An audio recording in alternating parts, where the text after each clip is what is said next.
Howdy ho and welcome back to Nick's All American TV. Guys, I owe you a little bit of an apology on this video. I started this video last week, like last Sunday, and today is now Monday of the following week. I ran into some issues, learned some things, caught some things, and I'm going to take you guys along for the ride. So you guys make sure to stay tuned and let's get on after it.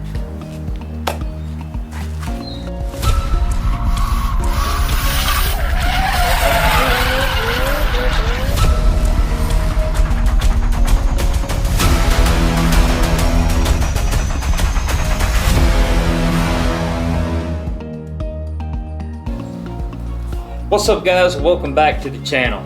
You know, here we go again. There's something off with Kathy. There's nothing catastrophic, there's nothing dramatic, just a little attitude. If you guys have been following the channel, you already know how she gets. Lately, she's been running rich at idle and she's been doing things that she really shouldn't be doing. Her fuel trims are all over the place. Quite honestly, I've been ignoring it. But I think today's the day. So, can a feller tune the truck and it not cost any money, and we get Kathy fixed and running right? You guys stay with it. We're gonna get after it. All right, fellas. So why are we doing this? Here's why we're doing this. When your long-term fuel trims and your short-term fuel trims are jumping all over the place and they ain't steady and they ain't consistent in how they should be, it means the ECM is basically yelling, hey man, you need to quit doing what you're doing. You got to fix it. In our particular case, Kathy has been running super rich at idle, and we're talking like on our short terms, or not our short terms, but our long terms, we're talking like almost 20%. So, you know, the truck's yelling at me saying, hey, quit dumping all this fuel in here. And when we sit down and we looked at it, what we realized that the MAF curve is off on our idle range with Kathy. So that's what we're kind of doing here, and that's why we're doing it.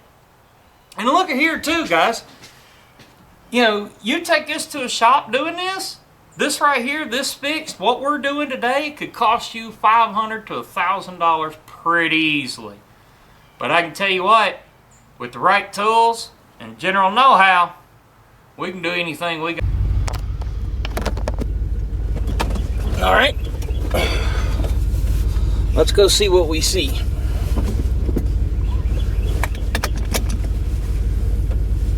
All right, you guys, so as you guys can see, as it's sitting here idling, it's slowly learning. You remember those things were way up there, they were almost up to 20 and everything else, and now our fuel trims are starting to come back down.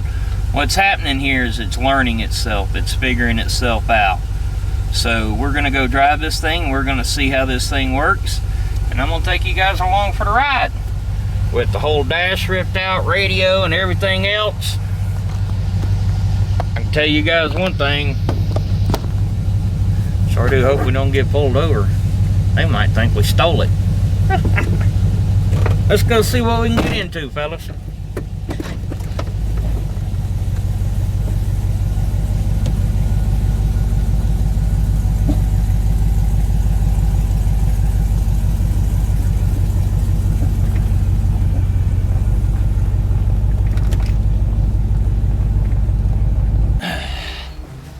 Okay, guys, so now that we've run a couple of data logs, and I'll be honest with you guys, I'm not going to bore you with the footage and letting you guys know that I've run probably 2 or 3 other scans and data logs since this. Let's keep it short, sweet, to the point. So now that we've got a couple of data logs and we have some information for us to look at, what have we learned? Well, let's check to see what we kind of saw here so we can understand what's going on. Alright guys, so sitting here on the back of Kathy, I've got our data logs pulled up. let's look at them real quick and see what we kind of learned from everything. So pulling these logs up and seeing this, our idle trims are way negative. And buddy, I'm talking like, bro, please chill with the fuel. Way negative. It's pulling a bunch of fuel out in our idle. And so looking at that, that told me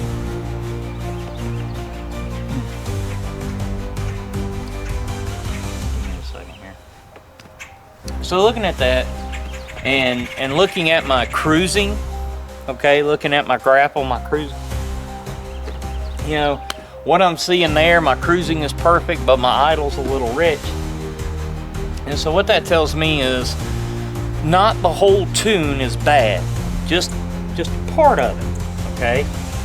So we went in and started looking, and what we found was that our math on our hertz between 2900 hertz and about 3500 hertz was a little bit off on our mass airflow sensor, and so we had to go in there and kind of smooth some of those things out. Now, some of the things that were red flag indicators to me that told me that it was a mass airflow sensor and not on our VE side is, you know, our cruise trims were at 1.6, our idle trims were at, our cruise trims were at negative 1.6. Our idle trims, ready for this? Negative 8.6. And let's see here, our, you know, and then after the drive, after we came back home and I parked it, I did another log where I fired it back up, let it sit there and idle for about 20 minutes. And those idle trims were at negative 7%.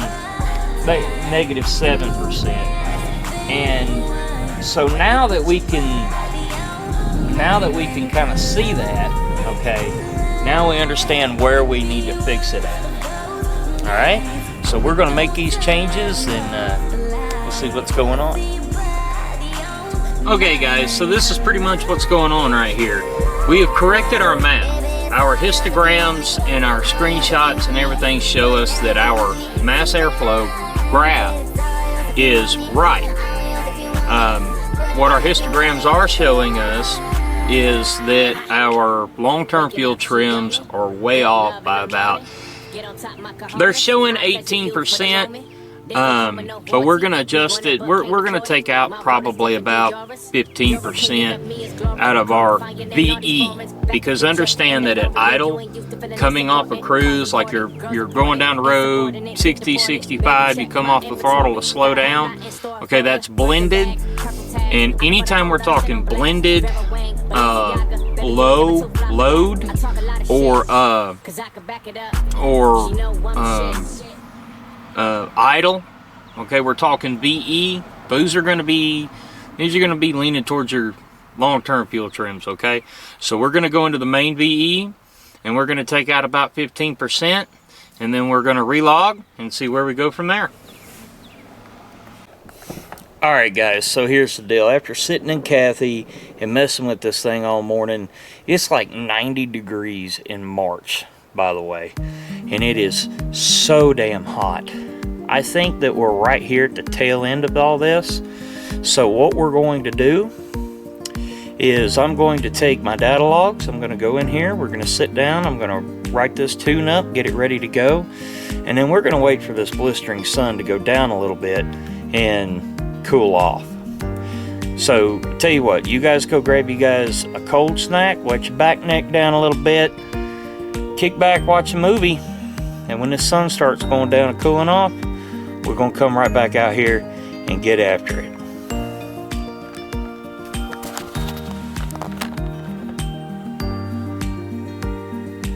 Life of a tuner.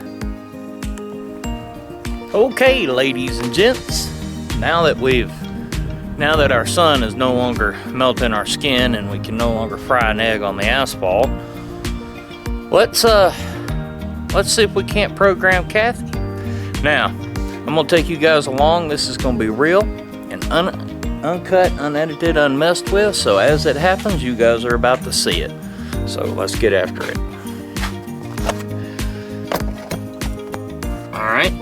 one of the first things that we're going to do is we're going to take our little laptop here.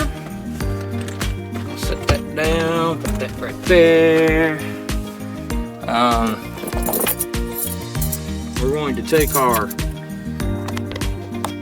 We are going to take our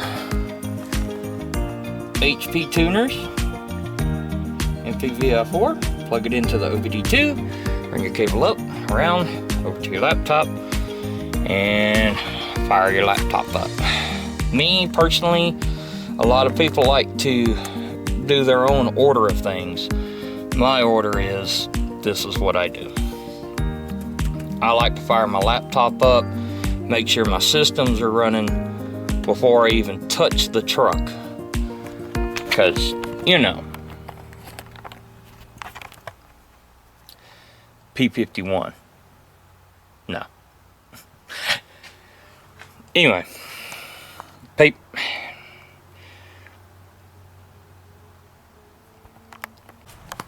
okay, what is up, ladies and gents?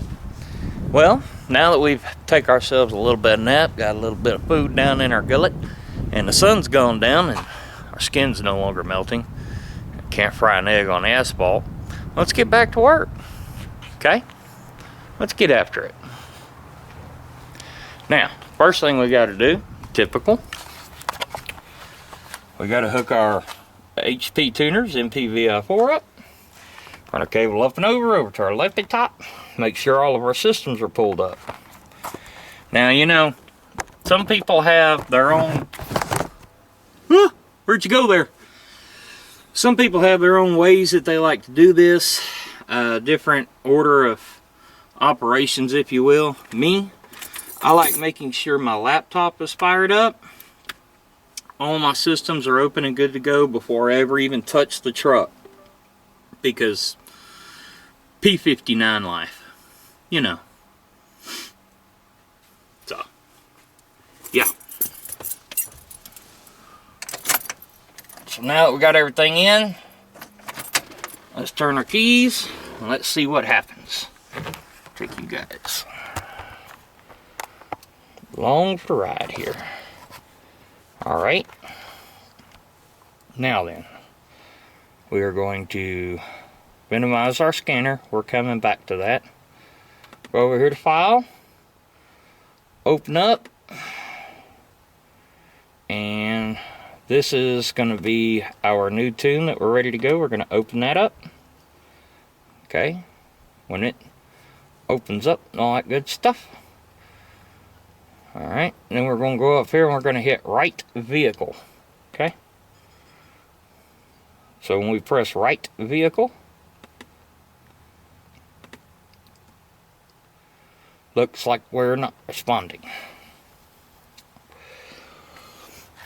Give it a second, this is the software.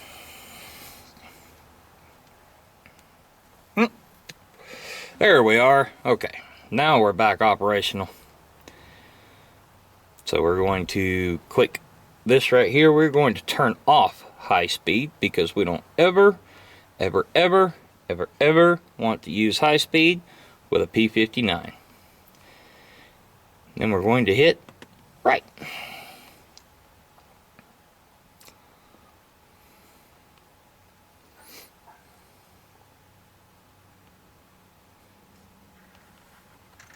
There it goes. Doing it to it. Now then, while this thing does what it's doing here, okay, and we are waiting for this tune to load, let's talk about some things as to what to expect. We're looking for a few things here. One of the things that we're really looking for is we're looking for our fuel trims to stabilize, and we're looking for Kathy to not be running so rich. That's the biggest thing that we're looking for. After we flash the tune into the truck, we're going to go into our scanner. We're going to reset our fuel trims, make sure that those are backline base 0, and we're going to do a cold start on Kathy, and we're going to give her a little bit to kind of wake up, learn herself a little bit, and then we're going to go for a little drive. When we come back, we're going to evaluate on the changes that we made and if we need to do anything else. Okay guys, we have successfully wrote our program into the ECM. We are going to minimize our tuner here, our editor, and we're going to pull up our scanner. We are going to go to connect vehicle.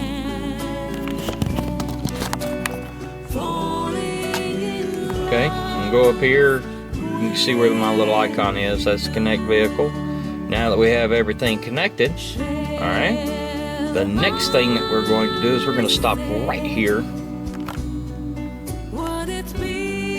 Okay guys, back up in the truck here, we're going to stop. We're going to take us a second. We are going to go up here and we're going to clear everything.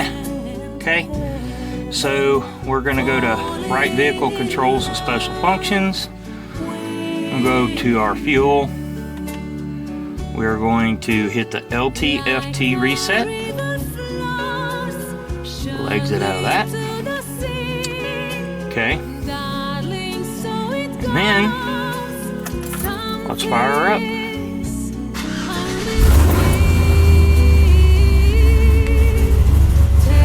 Now remember, we reset our fuel trims. We reset everything, so it's got to relearn. So we're just going to give it a minute. I'm going to let it sit here and kind of relearn a little bit.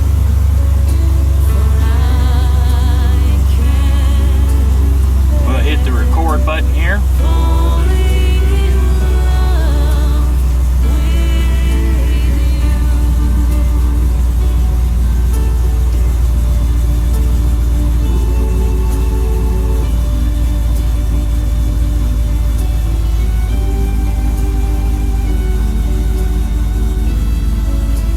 Short terms they're up there, but let's let everything kind of come around, because if you look right here, we are still in open loop. Closed loop has not come in yet, so right now everything's just kind of warming and warming up. See, now we just clicked over into closed loop. It was at this point in time that I began to suspect that something wasn't right. After doing some research and finding the correct pins or PIDs, whichever, I get confused. But when I found them, I realized that our idle air control desired was not matching our idle air control commanded. Funny thing about 2006 model or throttle by wire throttle bodies is they do not actually have an IAC. They do, but it doesn't work in the sense of a traditional IAC, meaning that it uses the throttle position on the blade as your IAC. That is your IAC. So as you're going to see in this next scene popping up here, this is what led us to removing the throttle body and changing it out. Quit, Jeff. Alright guys, so a couple things that we're going to need in order to tackle this job. And what we're doing today, because what we found out was we were doing Kathy's final tune. And we were trying to get Kathy ready on her final tune, getting ready for Poverty Tour.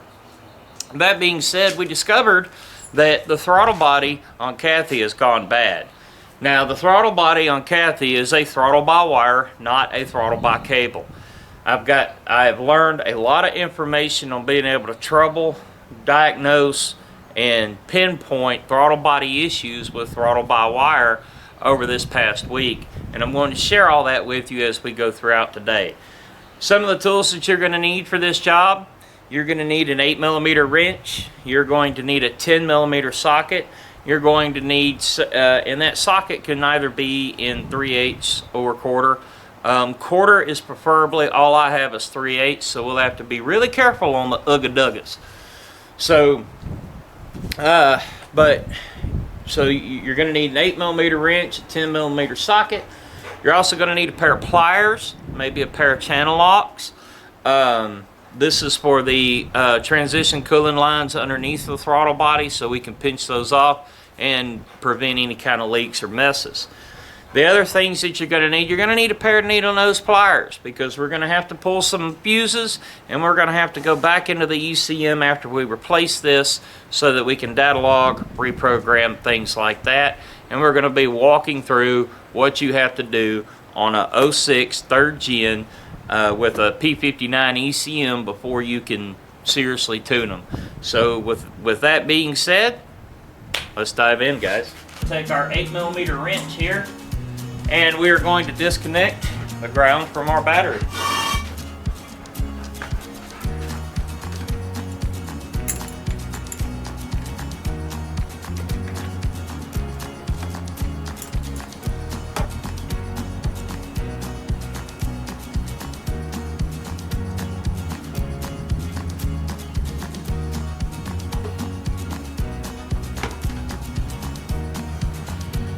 When we disconnect our ground, we're going to reconnect. We're going to put our bolt battery, or our battery bolt, excuse me, back into our battery so we don't lose it and nothing happens to it.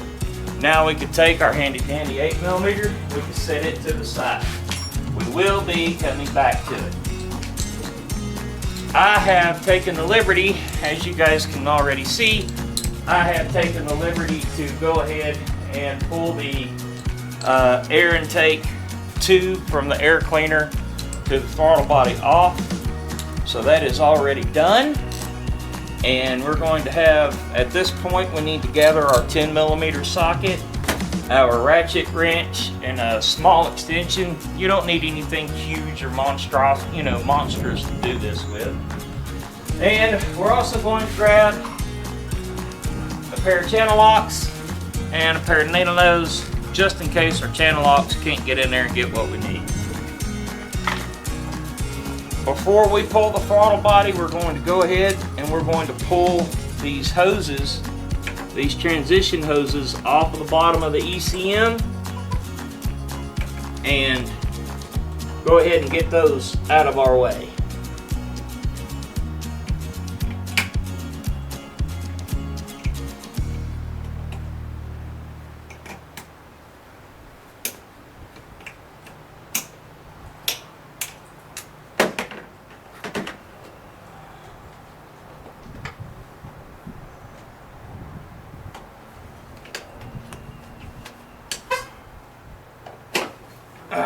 Crap.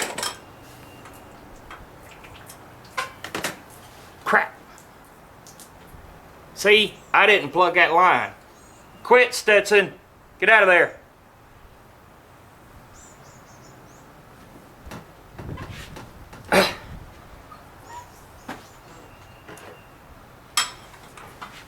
You know, the sad part is, this truck's been sitting for almost a day. Actually, yeah, it's been sitting for a day. I don't really, per se, understand why the first time I pulled this thing off of here I didn't have any coolant. Now I've got coolant coming out of it. Y'all give me 1 second. Let me go get my channel locks, or my vice grips, because I was ill prepared, and see if we can't clog this thing off. I'll be right back, guys.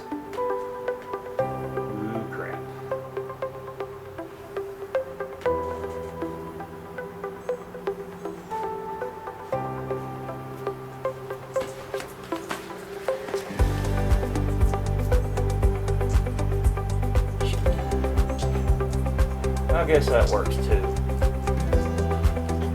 Quit, you stay away from there.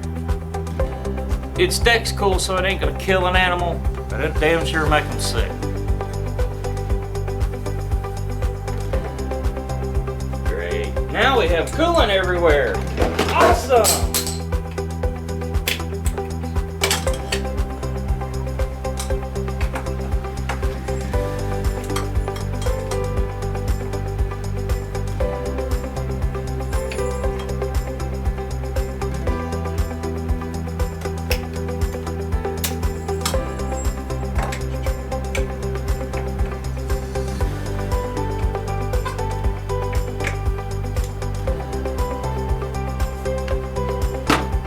This is where our needle nose are going to come in, because this other coolant line is actually a bit of a bear.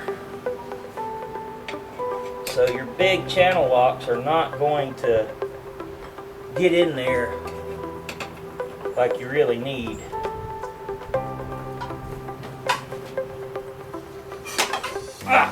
Whew. There it went. Okay. Now we can just kind of stuff this thing up out of our way.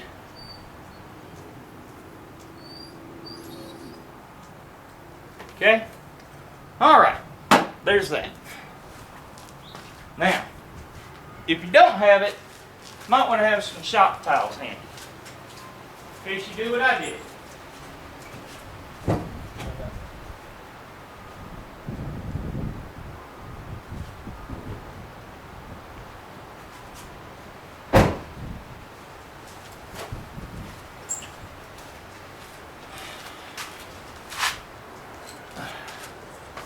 That coolant will make stuff awfully slippery. Slippery. Let's wipe everything off because we don't want to be laying in that stuff. Don't want to be working in it. It gets all sticky and icky and it stinks and all that crap.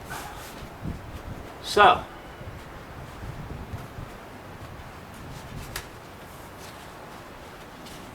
okay. Now our next step that we're going to do, we're going to unplug our throttle body. You know.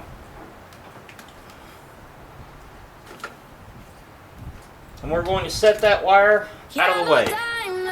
Now, personal preference, you can, if you want,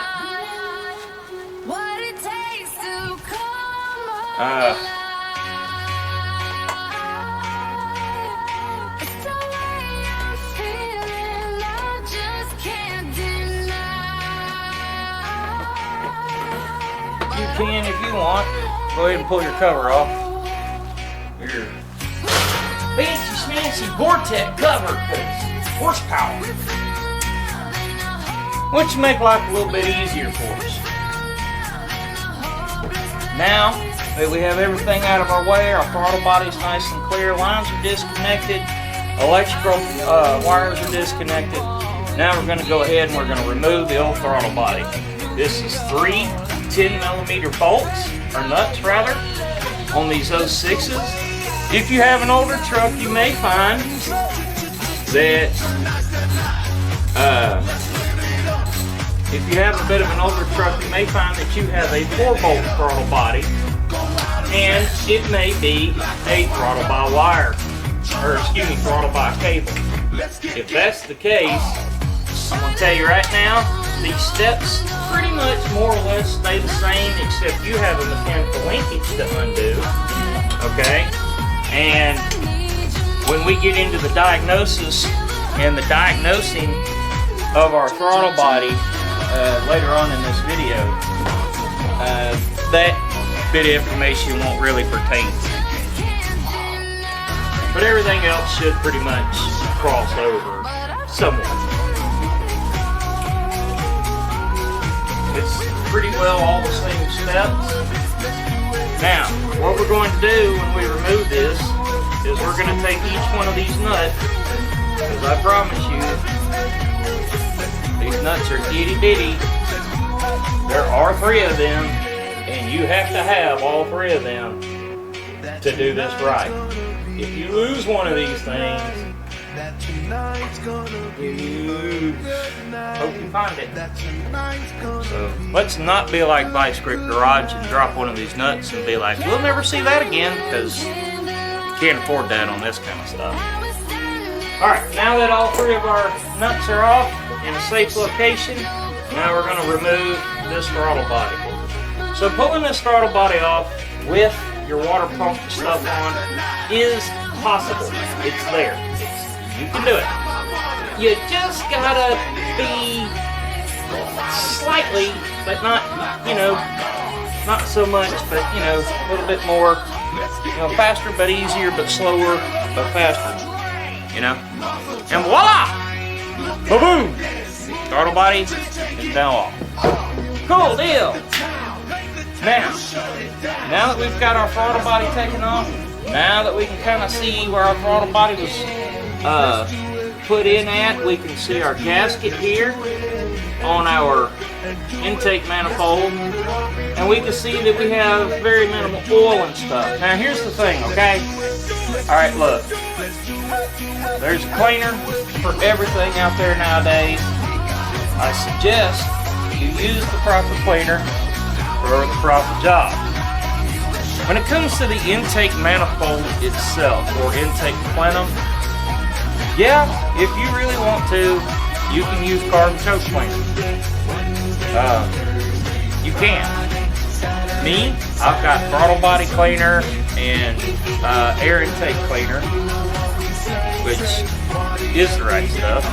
So that's what we're going to use. Basically what it boils down to is the acidity level inside of these cleaners and how acidic those cleaners are.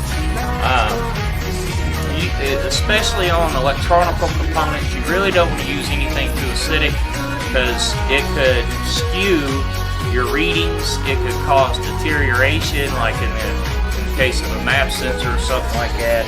It'll eat the wires clean out of a map sensor. It'll eat the mesh out of it. So, you know, really make sure that you're using the right cleaner for the right job when you're doing this.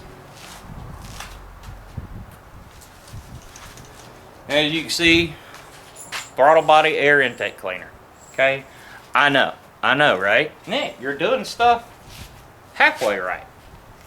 Trying. That's all we can do is try.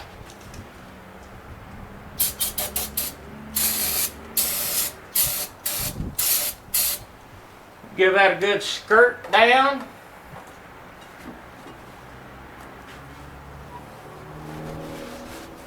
And then we will take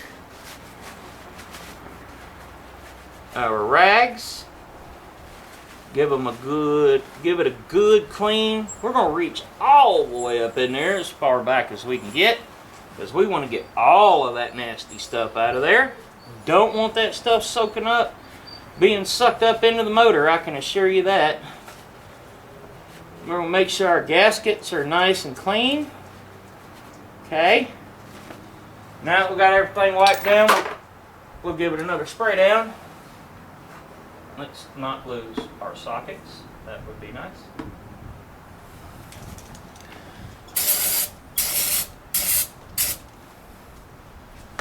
Give it another spray down. And we're going to let that flash off. Alright. We'll let all that stuff flash off. Kind of go back to doing what we're doing here. Alrighty. I don't know about you fellers. I need a cigarette. Hey, you know what I got? I got Dr. Pepper up there. I'm gonna go grab my Dr. Pepper. Y'all should go do the same.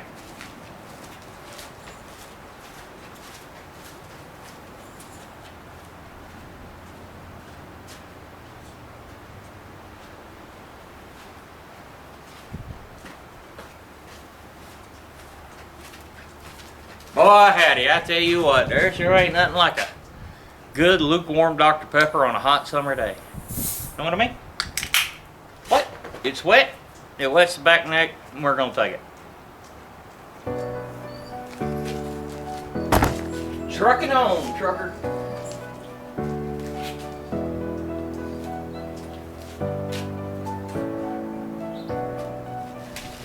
Trucking on, trucker.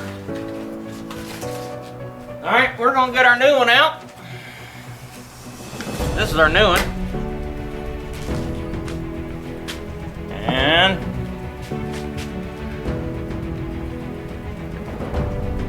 this is our old one. Old, new. This is a old new stock from Rock Auto Parts. Okay. It's old new stock. It is GM. Anytime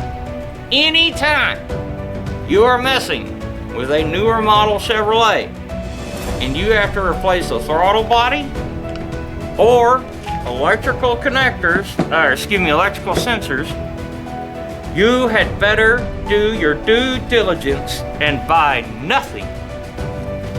Let me say this. Buy nothing but AC Delco and or GM direct parts. It's gonna save you a lot of headache and a lot of hassle, okay? Just camshaft sensor, crank sensor, any sensor. AC Delco, GM direct. That's it.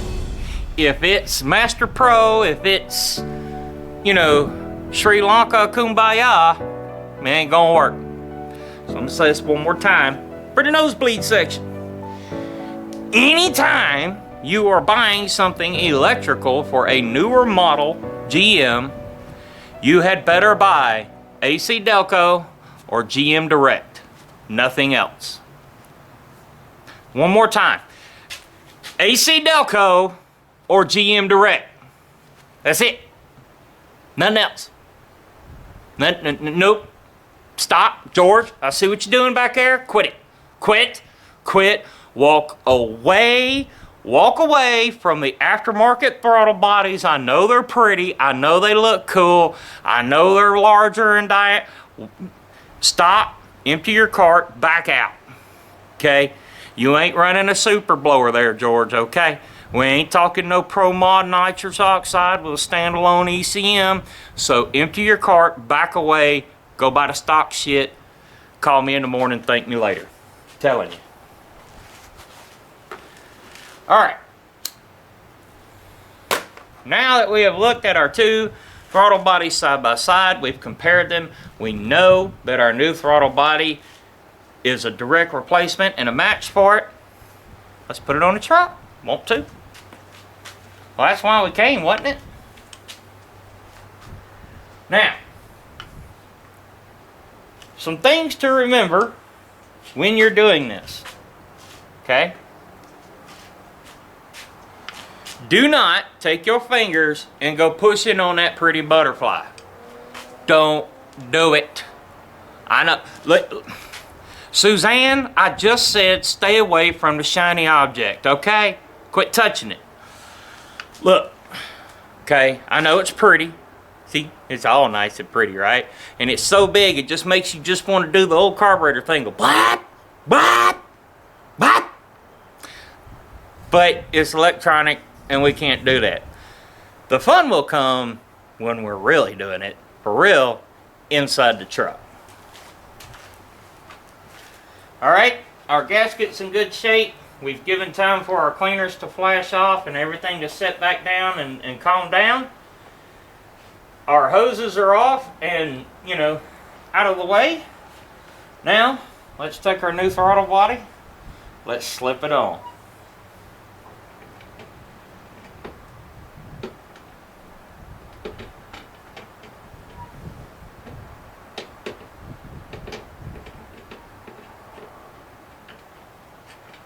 And I promise you, it will go on.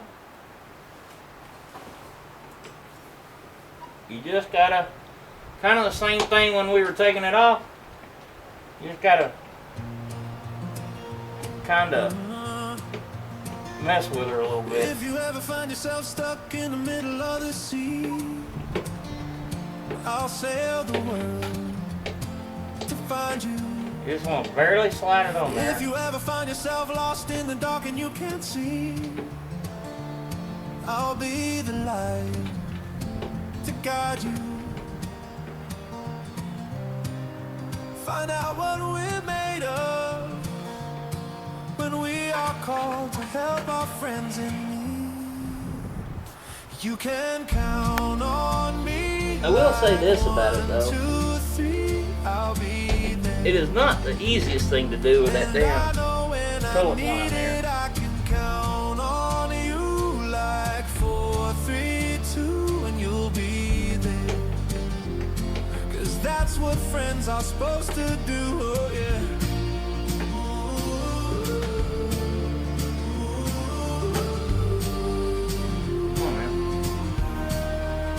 Right there, come on, baby. There you go. See there? And when you're nice and gentle with her, she'll go on. Just gotta talk to her a little bit, you know, warm her up. Know what I mean? Get your head out of the gutter, John. Come on, man, we're talking about working on cars. Get your head out of the gutter. That ain't right. Alright, now that our throttle body is on, we're up against there. We're going to take our 3 nuts. Remember our 3 important nuts? I know, you got 2. This is a third. It's a little bit of an anomaly, but you'll get there.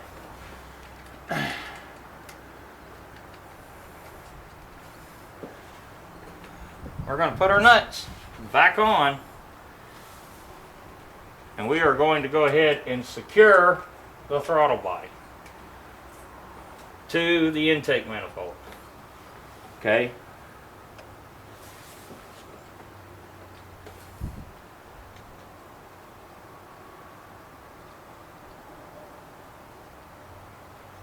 There we are. Life is going good there. Now, you may find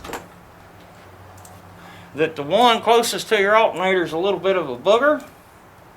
This is where our extension and our deep well socket come into play. And we'll just walk that thing right in there. Tar-dar. Yay! Now, you'll notice I have no wrench in my hand. You'll also notice that by hand, I am walking this thing down and snugging these up by hand, and then I will come back and we will not ugga-dugga these bolts, these nuts. These are aluminum studs that are pressed into a plastic intake manifold, intake plenum. We do not want to go ugga-dugga. We want to go squeak and done. Okay? Squeak, not ugga-dugga. Alright? Boy, that throttle body sure looks pretty sitting on that truck. Don't it?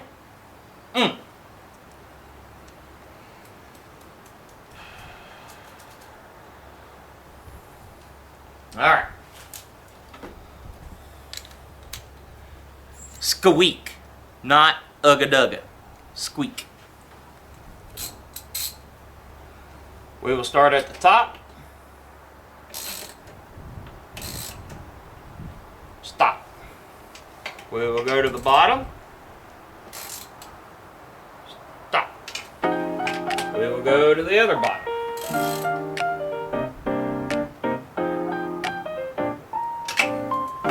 Go back.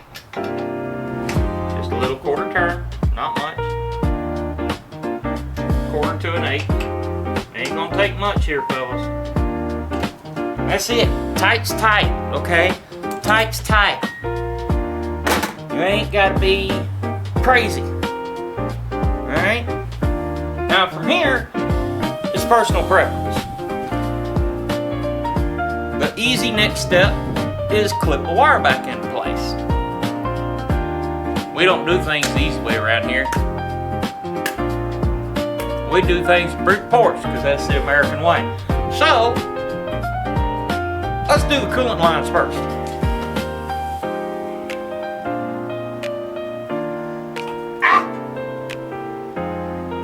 Slinging stuff all over me. Listen, Kathy. Ooh. Boy, I tell you what.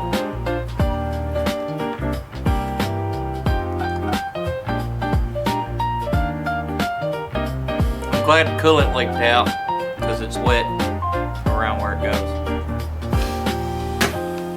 I cracked myself up. This video's getting bad. Cool. Alright, now that our lines are on, now we're going to get the pleasurable task of playing with them stupid hose clamps. Well, now, who's that?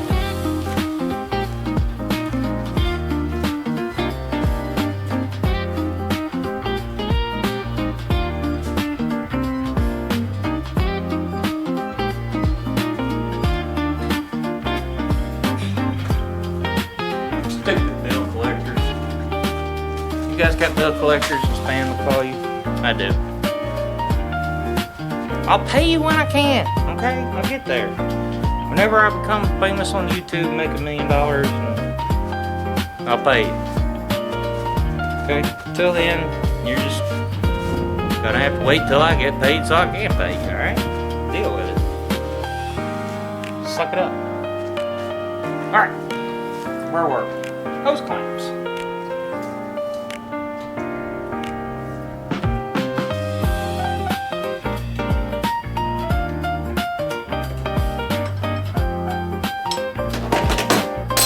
That's it, Nick. Throw your ratchet back on the ground. That is, first time wasn't enough. Alright, that hose clamp is in. Don't drop the needle nose. There, bark. On more than one.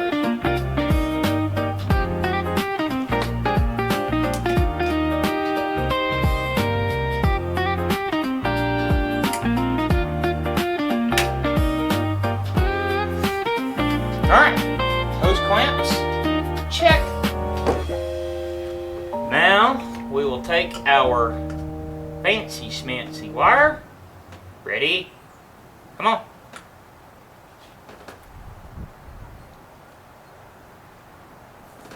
And it goes click.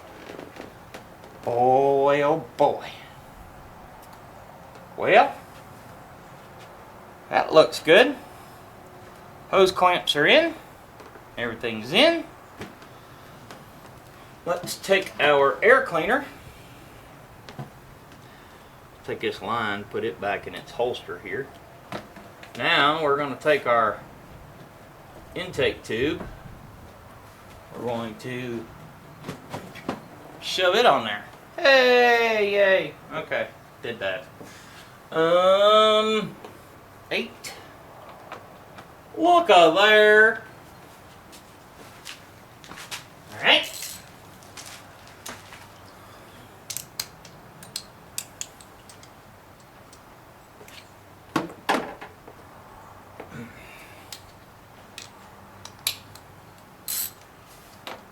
Tighten up our hose clamps.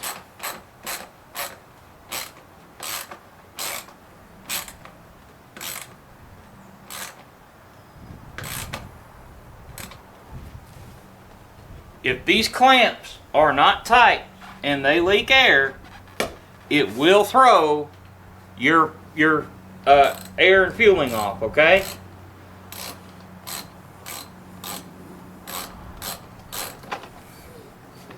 Now look, some of y'all are gonna jump me about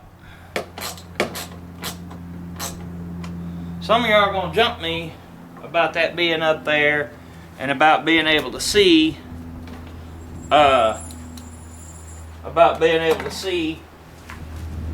my clamps.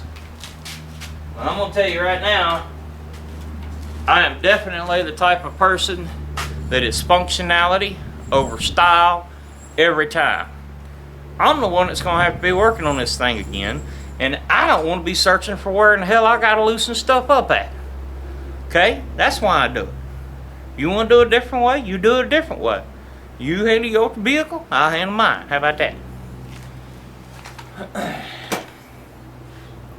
That's gonna be the next. How about that right there? I'm telling you. You do you, I do me. How about that? Yeah. Okay. Whatchamacallit? Catch me outside. How about that?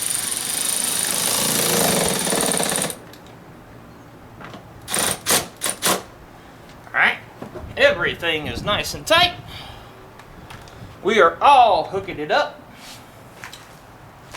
We will grab our handy dandy fancy pretty engine cover. Slide her in the back. Oop, watch the trans dip. Slide her in the back there.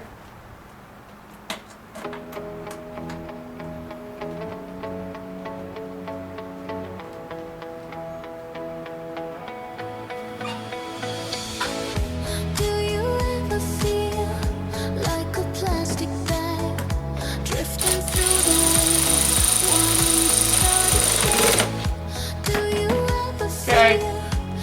That is the stupidest cover, by the way. That's so cheaply made, it ain't even funny. Alright, now we can start clearing some of our tools out of the way, because we're starting to get ready to make our way inside. We're going to need to leave our needle nose pliers. Okay. And we're going to need our needle nose pliers, and we're going to need a 7mm socket for the next steps. We are also going to need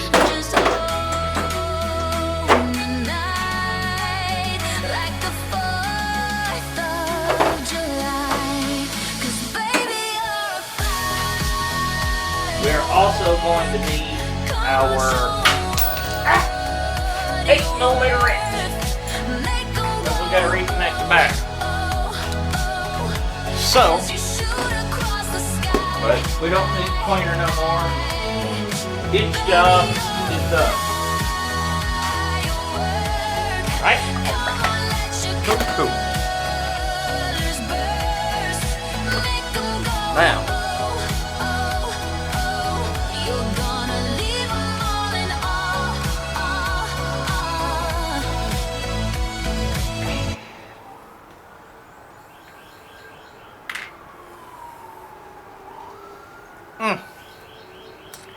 I got that DP. No, not that kind. Matt, I told you, get your head out of gut. Dr. Pepper, not that.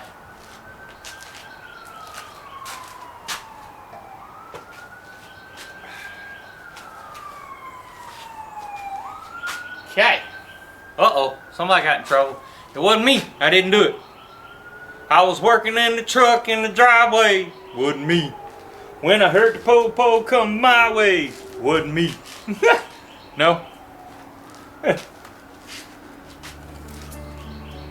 I thought it was funny. Y'all should laugh more.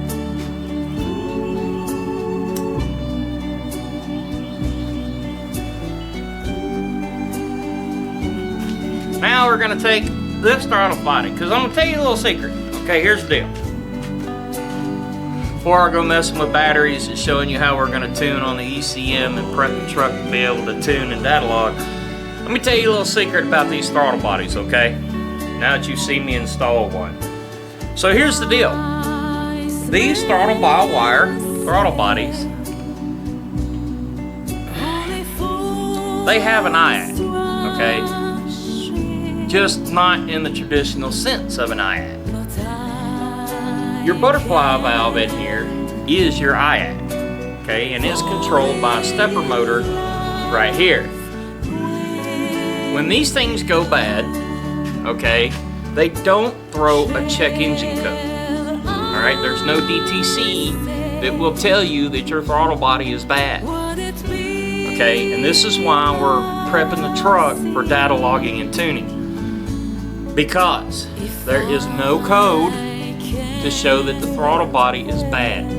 You have to know the pins or PIDs. I'm gonna tell y'all right now, I get confused. Okay, look. All right, it's either PID or PIN. Okay, either which way, you'll see what I'm talking about. Anywho, there is no, there's just no way to know, but there is, and that is, if you look on our third gen, and I'll show you this when we get to it. If you look on our third gen, we have a PID or a pin, okay, called IAC,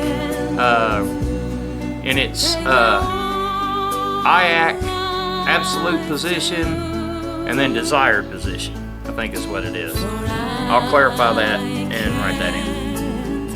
Anyway, those two pins give you the desired location for this butterfly valve, okay, and it gives you the actual position of this butterfly valve, okay. That is how you determine whether or not your throttle body is good or bad, only by reading those two PIDs or pins. It's the only way that you can tell, because it will not throw a code if this stepper motor is still functioning properly. Okay, if this stepper motor is still working and the butterfly works, doesn't work, doesn't matter. So the shaft holding this here, okay, if this shaft is worn on the stepper motor and the stepper motor is still turning, okay, but it's spinning on that shaft and the valve and the butterfly isn't opening or closing as it should, it's not going to throw a code. You're not going to get a TDC or DTC. I'm sorry. You're not going to get a DTC. You're not going to get a check engine light, and you're not going to know that it's bad. Now, because we've done that with this one and we know that it's bad, here's the other side to it. Understand that these controls, they do, but they don't. They do affect your cruising in mid-range, but they don't at the same time. Really what they more affect than anything is your low end or your idling, like your rolling idle around a parking lot, okay? So that being said, you really need to watch these PIDs and pins if you have a throttle by wire to determine if your throttle body's bad. But even if it tests bad, my point is this, even if it tests bad like this one has, this is still not a throwaway part, because if our new one completely fails and, goes out to lunch, goes out for a pack of cigarettes and never comes back, I know a few of us can relate to that, you have your old one as a backup that will still get you home. Don't throw this thing away. It's not complete junk. It's just not proper. It's kind of like having a spare carburetor for your car. Okay, or a spare set of jets or something like that. You don't throw it away, all right? You don't throw it away because it still works, right? You just hold on to it. So we're going to hold on to it. We're going to keep it for a spare. This is definitely going in our packing list for poverty tour for just in case purposes.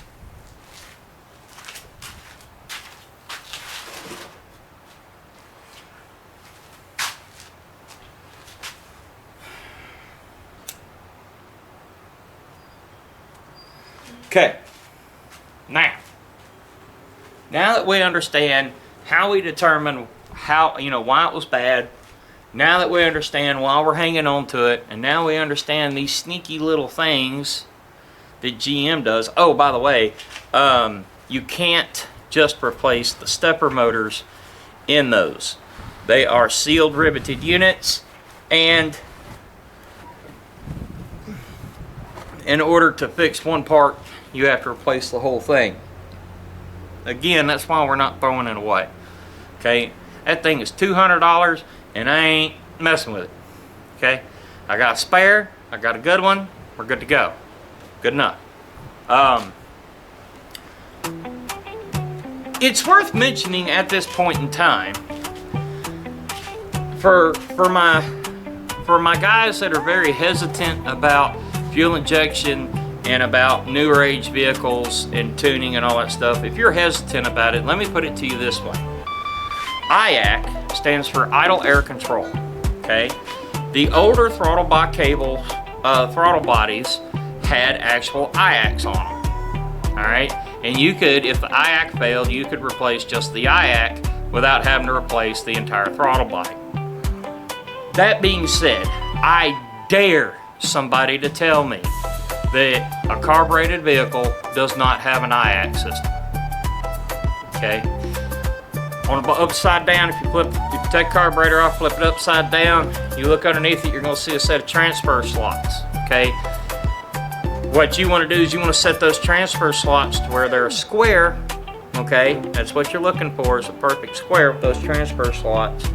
All right, and then when you put the carburetor on the vehicle and you get the vehicle cranked up and running, you start adjusting things like idle air fuel mixture screws, idle screws, power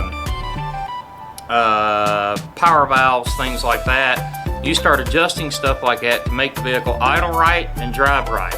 Well, these throttle bodies are doing all of that without you picking up a single wrench. And once you understand what that thing is doing and why it's doing what it's doing, it's really not that complicated to catch on and understand that these newer vehicles, all they're doing is taking the exact same thing and simplifying it. Instead of us spending hours over the hood, hooked up to a mercury gauge and dialing a carburetor in and dialing our timing in and checking that mercury and all that other stuff, instead of doing all of it that way in a manual way, we're doing the exact same thing on a computer, a lot less dirty, a lot more clean. Quite honestly, a lot easier, because it's as simple as punching in a couple of numbers rather than worrying about torque specs and jet sizes and power valves and all that other stuff. You know, spacers under a carburetor, restrictor plates, etc. I mean, the list goes on. So instead of having to worry about any of that, we can program it, tell it exactly what we want it to do, and it will do exactly what we tell it to do, because it's a computer and not something mechanical. Okay. All right. I'm going to get you guys set up so you can see what we're doing here.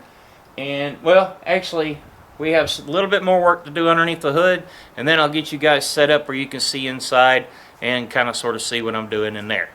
Okay? Okay. Plan? Sort of. We'll get there. Okay. When we are working with a P59 ECM and we are getting ready to tune it, listen to what I say. It is not a joke. It is not something that you can play with. These are step-by-step instructions to ensure that one of the most finickiest ECMs on the market does not brick on you. I don't care what Joe Schmo says down the road. I don't care what your tuner says. I don't care. You can play games with this if you want to. I'm not going to, because I have already learned my lesson. Step 1 when getting ready to data log or tune a P59 ECM Gen 3 truck. We want to pull the cover off of this fuse panel. Okay. We want to grab our needle nose pliers because we're going to need them. There are two, count them, two fuses that we're going to pull. Number one fuse is going to be the radio fuse. The radio fuse is a 15 amp fuse.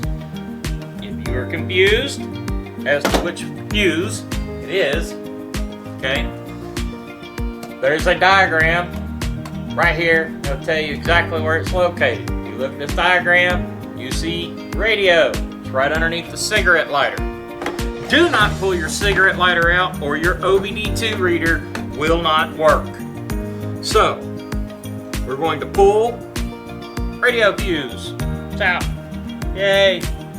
The next one that we're going to pull, and that is a 15 amp fuse. The next one we're going to pull is a 30 amp fuse. This is for your built-in factory radio amp if your truck or vehicle came with a Bose system. Yank it. Trust me, yank it. It's a lot easier to reset the date and time on your radio than it is to pull this ECM out because you bricked it and having to bench tune an ECM. Trust me.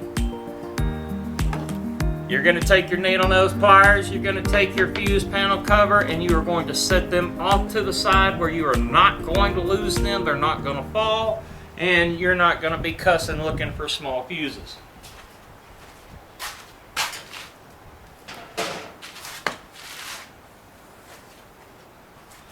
Our next thing, okay, that we are going to do is we are going to go inside of the truck and we are going to physically unplug the radio. Let's say this again for the nosebleed section. We are going to physically unplug the radio. The reason why is, even though our ground battery is disconnected and all this other stuff, there is residual capacitors that still hold electricity. These capacitors do create enough backfeed in the electrical system to cause a soft brick. Okay? Trust me. Remove the fuses, unplug the radio. Do both. Do not just do one or the other. You will pay the price if you do that. I promise you. Alright. Okay guys, up inside of the truck here, our first step is we're going to be pulling this outer bezel off. To do this, put our key in, keep in mind our battery's disconnected, so life is pretty good right now. We're going to put it down in neutral or low. Point is, drop your shifter to the point where you can pull this out. Okay?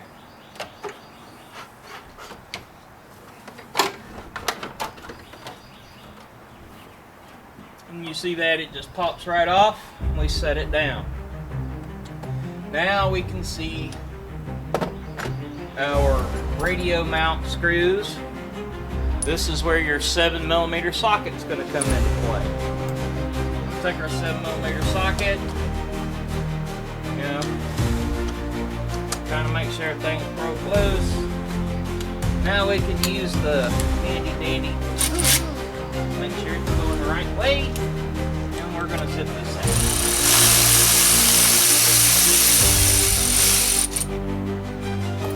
There should be 4 screws in it, but one of mine is broke off in this, so we got 3. Okay, we're gonna pull this radio out. Oh my goodness, look at all of these wires. Whatever shall we do? We're gonna start ripping them out. That's what we're gonna do. We're gonna unplug each and every single plug out of this radio. This is your main plug. This is the big one, okay? Now, we're not just going to leave this because we're planning on driving this truck and checking the tunes and stuff, you know, checking the tune, data logging, all that stuff. So, what we'll do is we'll take all of this wiring, we'll shove it down here out of our way, we're going to pick this radio back up, okay? Pick this radio back up and we're going to put it back in here if we can.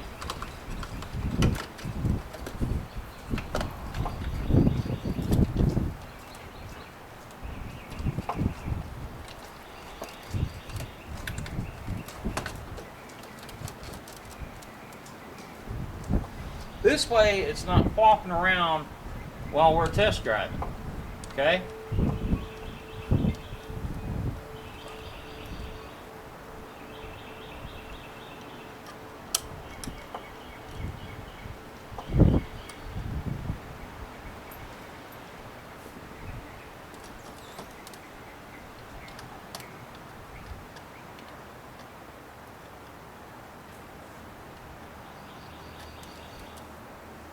Now we're going to take our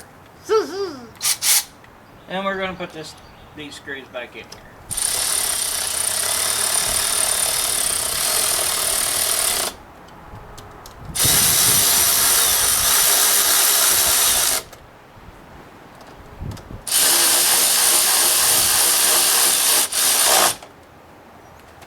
Okie dokie, Smokey.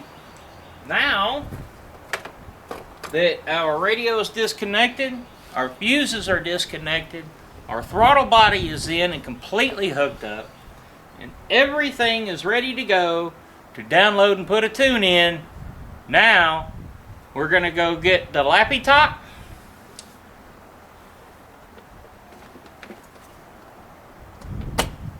And we're going to take our HP Tuners doggle. We're going to take our HP Tuners doggle and we're going to be putting all this stuff in here and getting it ready to tune and go. By the way, you can throw your truck back up in the park, turn your key off, and lift your steering wheel so you can do something. Okay guys, back here in the truck, now that everything's buttoned up, we're getting ready to to start our data logging and our tuning. There's still a couple other things that we need to do. One of the things that we need to do now that we've replaced this throttle body is we need to do a throttle body relearn. Now, if you recall, back in the very first part of the video, we undid the ground battery cable before we ever got started. We did this for a couple of reasons. One, to protect the new throttle body in the electrical system, and two, because in 2006 my OS software, my OS doesn't allow me to go in and do a manual reset for throttle body positioning learning. So one of the ways that you can do that manually is you can disconnect your battery for about 20 minutes, and after you get done putting everything in, the very first time you put the key in the ignition, now this is battery hooked up, the very first time you put the key in the ignition and turn it to the on position, you need to do what's called a throttle relearn. So that's what we're about to do. We're going to put the key in the ignition, we're going to turn it to the start run position. We are not cranking it, and we're going to take our foot and we're going to press our foot from no pressure at all the way down like we're flooring it, and we're going to bring it back up. We're going to do this nice and slow so that it reads the full sweep, okay? We're going to do this 3 times, all right? Then we're going to turn the key off. I'm going to make some minute adjustments on the computer. We're going to flash the tune into the truck, and then we're going to go for a test drive and see how that works. So let's get after that.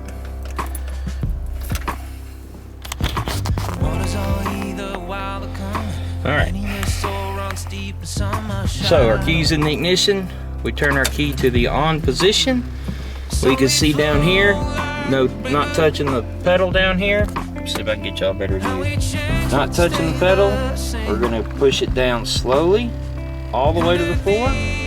Then we're going to let up slowly. Take our foot completely off. Push it all the way to the floor slowly. Let up slowly, take our foot all the way off. We're going to do it one more time.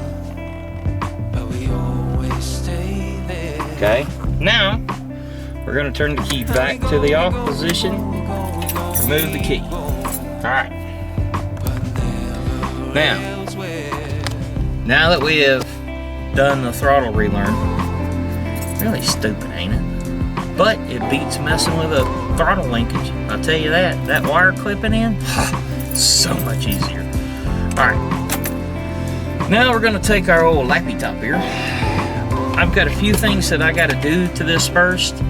After I do some things for my personal truck, okay, I'm not going to show y'all because when I first got into this, I made the horrible mistake of watching people's videos and trying to copy and paste what I saw on other people's screens to get my truck running, and that doesn't work. So I'm not going to show you that.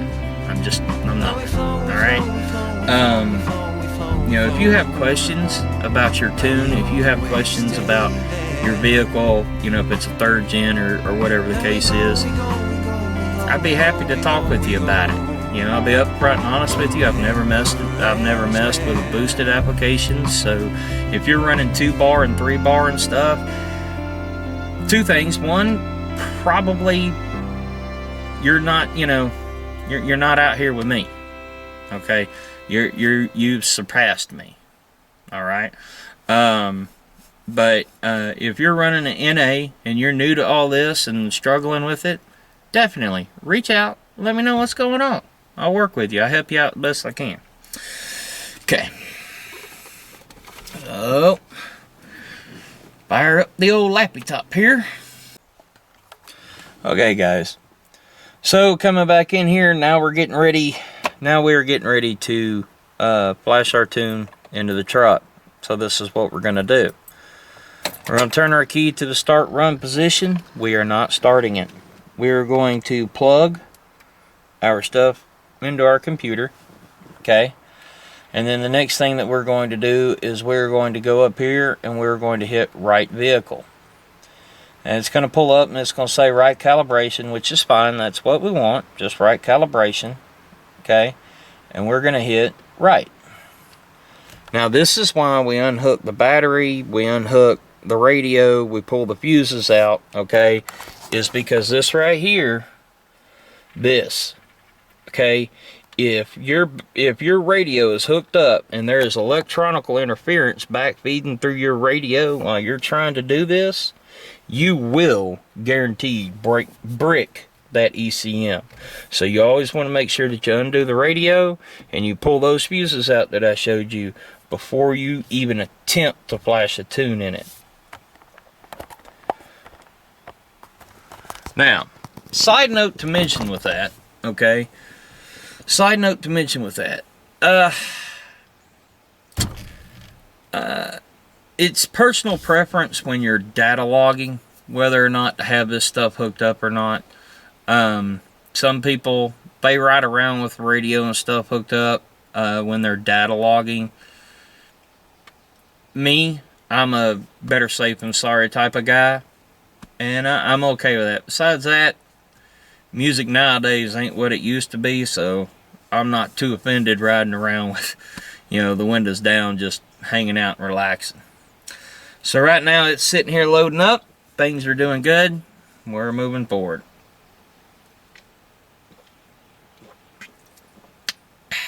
Good DP. John, I told you, get your head out of the gutter. Okay? Alright. Well, that didn't work. Alright, ladies and gents.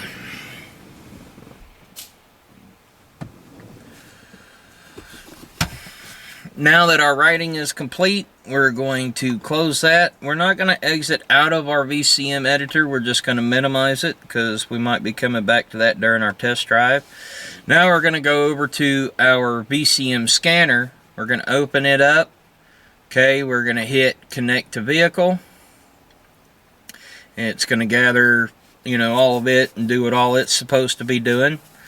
Okay, this is cold start on Kathy. New throttle body. Cross our fingers. Everybody ready? We're going to hit the record before we ever even fire it up. So this way we get a true cold start data reading. Okay?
What's up, guys? We are back home. It has been a day. Oh, Kathy girl. Well, you want to know a secret? I'll let you know a secret.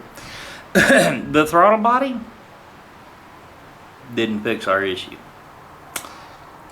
But after several hours of testing and idling and back and forth and up and down and back around the pasture and idling around a field and idling around hours of idling. Okay, this is what we discovered. The IAC is trying to pin that blade back to allow the air that the MAF and the VE is telling the computer it needs, so it's pinning that stuff back.